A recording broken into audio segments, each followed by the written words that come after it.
Hello বন্ধুরা, আপনারা সবাই কেমন আছেন? আজকের ভিডিওতে আমরা দেখব ফুটবল ইতিহাসে সর্বকালের সেরা 10 জন ডিফেন্ডার। তারা যখন মাঠে দাঁড়ায় তখন পুরো স্টেডিয়াম নিঃশব্দ হয়ে যায়। তাদের এক ট্যাকলেই থেমে যায় প্রতিপক্ষের সব আক্রমণ। তাদের উপস্থিতি মানেই গোল হওয়া অসম্ভব।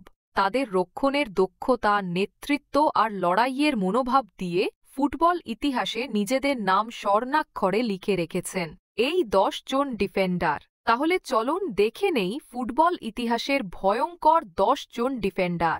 আর 1 নম্বরে কে আছে জানলে আপনি চমকে যাবেন। Number 10, Cafu, Brazil. ব্রাজিলের ইতিহাসে সবচেয়ে সফল ফুলব্যাকদের একজন। তিনি ছিলেন এমন একজন খেলোয়াড় যিনি এক মুহূর্তে রক্ষণ থেকে আক্রমণে ছুটে যেতেন।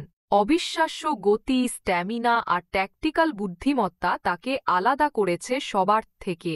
তিনি 2টি বিশ্বকাপ ফাইনাল খেলেছেন, একটি জিতেছেন আর প্রতিটি ম্যাচে প্রমাণ করেছেন ফুটবলে রক্ষণও হতে পারে সৌন্দর্য। Number 9, Paolo Maldini, Italy. AC মিলানের প্রতীক, ফুটবলের ভদ্রলোক।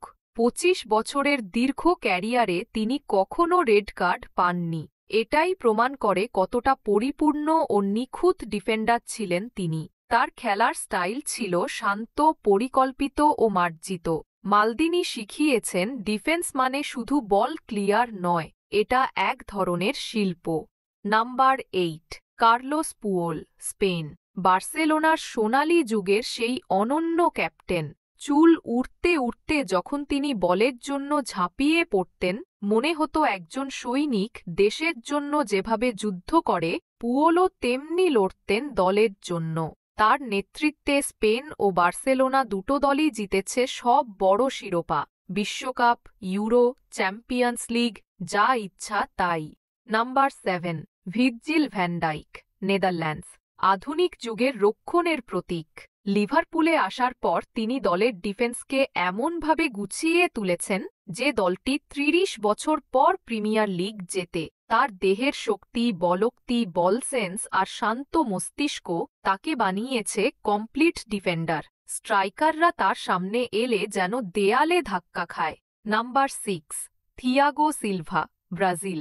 তার জীবনে কখনও লাল কার্ড পাননি। অভিজ্ঞতা আর স্থিরতার এক অনন্য মিশেল। বয়স বাড়লেও তার পারফরমেন্স কখনও কমেনি। তিনি এমন একজন নেতা যিনি শুধু খেলে না, ডিফেন্সকে সংগঠিত করে। ব্রাজিল, পিএসজি ও চেলসির হয়ে তার ক্যারিয়ারে তিনি ছিলেন রক্ষণের হৃদয়। প্রত্যেক টিমমেট জানে পেছনে যদি সিলভা থাকে, ভয় পাওয়ার কিছু নেই। Number 5, Raphael Varane. নিখুঁত টাইমিং, অসাধারণ হেডিং ক্ষমতা এবং ঠান্ডা মাথার সিদ্ধান্ত, এই 3 গুণে ভারান সব সময় আলাদা।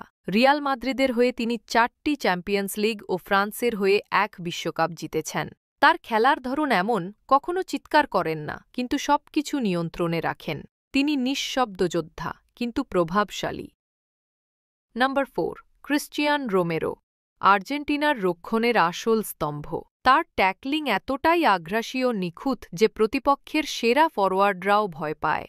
বিশ্বকাপ 2022-এ মেসির দলের সফলতার পেছনে রোমেরো ছিলেন মূল ভিত্তি।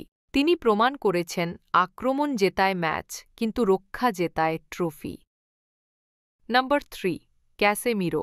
যদিও মূলত ডিফেন্সিভ মিডফিল্ডার, তবু তার ট্যাকলিং, মার্কিং ও গেম রিডিং এতটাই অসাধারণ যে তিনি একজন ফুল টাইম ডিফেন্ডারের মতোই নির্ভরযোগ্য। রিয়াল মাদ্রিদে তিনি ছিলেন অজস্র সাফল্যের মূল কারিগর। তিনি সেই খেলোয়াড় যিনি প্রতিপক্ষের আক্রমণ শুরু হওয়ার আগেই তা শেষ করে দেন। Number 2, Franz Beckenbauer, the Kaiser. নামেই বুঝতে পারছেন রাজকীয় ব্যক্তিত্ব। তিনি শুধু রক্ষক নন, রক্ষণ থেকে আক্রমণ সাজানোর পথপ্রদর্শক। তার হাত ধরেই ফুটবলে জন্ম নেয় লিবারো বা ফ্রি ডিফেন্ডারের ধারণা। খেলার বুদ্ধিমত্তা, শান্ত মনোভাব আর নিখুঁত পাসিংয়ের জন্য তিনি ডিফেন্সকে পরিণত করেছিলেন এক শিল্পে। নাম্বার 1, সার্জিও রামোস, ফুটবলের সোনালি অতীত। রিয়াল মাদ্রিদের রাজা, স্পেনের গর্ব। রামোস এমন এক খেলোয়াড় যিনি রক্ষা করেন, লড়েন আর গোলও করেন। তার ক্যারিয়ারে অসংখ্য গুরুত্বপূর্ণ মুহূর্তে তিনি দলকে জিতিয়েছেন শেষ মুহূর্তের হেড কিংবা পেনাল্টিতে।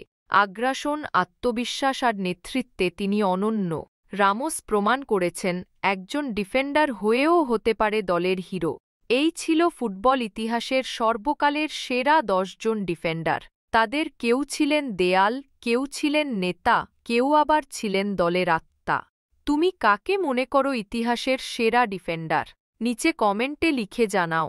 আর ভিডিওটি ভালো লাগলে লাইক, শেয়ার আর সাবস্ক্রাইব করতে ভুলো না।